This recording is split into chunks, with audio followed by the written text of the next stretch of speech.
What I learned and came to understand about fibromyalgia is that there is nothing wrong with your body, there is nothing wrong with your muscle, your tissues, and it's not because of what you eat or your hormones, it's not to do with people you interact with or the weather.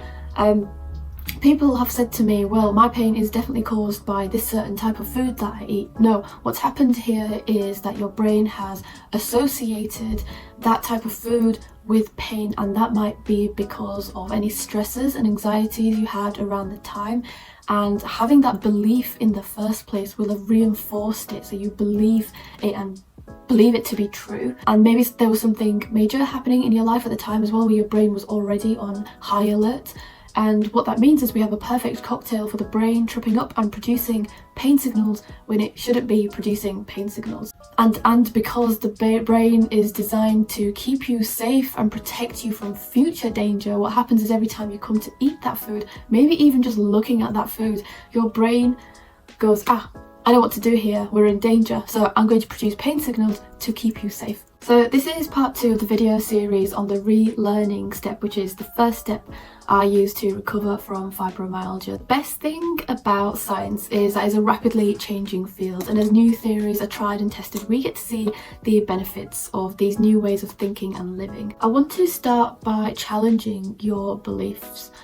I want you to identify a certain situation or specific trigger which tends to or always results in you experiencing symptoms such as pain and fatigue. So do me a favour, I want you to really bring this up, visualise it, get into it. I want you to imagine it where all your senses are involved. What can you see, what you're experiencing, what you're feeling, what you're hearing. I can guarantee that just using the power of the setup of your brain right now, in this moment you can trigger your brain into producing symptoms of pain. Why does this happen?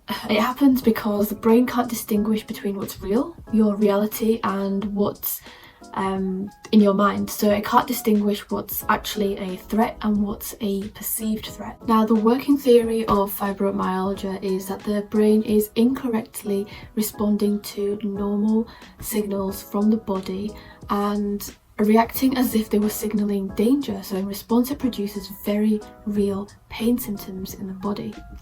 Now, some other ways of engaging in this step is reading up about people's stories, people that have recovered. It's not just me, other people have too.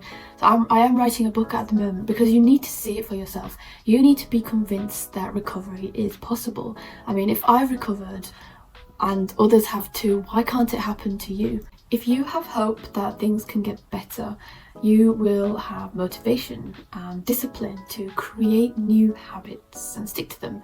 And most of all, you are going to learn resilience. Why do we need resilience? I will tell you now that when you start getting better and you're noticing reductions in pain, you are going to experience setbacks, and a lot of them. Our brains are creatures of habits, and like a child, when things change, it's going to throw a tantrum. And even though those changes are for its own good, I lost count how many times I had a setback. But the point is, through all those times, I said to myself, do you know what? I still believe recovery is possible. I had it written on my wall right in front of me. It was the first thing I saw when I got up in the morning, and the last thing I saw when I went to bed at night was, I'm going to get better. And I read that out loud every single day. I told myself, I believe in myself, I'm going to keep trying, I'm not going to stop here. So you need resilience. You need resilience for all the times you think about, I've put so much time into this, and for all the times you ask yourself, but what if it's different for me and it just doesn't work for me? You know, those doubts, those worries that you're going to have through this process, and you're going to think, well, you might be watching this video now and think, well, is this just false hope? So stop yourself and go, no. Tell yourself that you are capable of doing this, and remember that if your brain has learnt to be in pain, it can also learn not to be. In my next video, I'm going to be talking about the second step. The second step for me was the most impactful thing that I did. Ultimately as well, just reducing the fear and the anxiety around having or experiencing pain. Thank you so much for listening, and hopefully see you soon.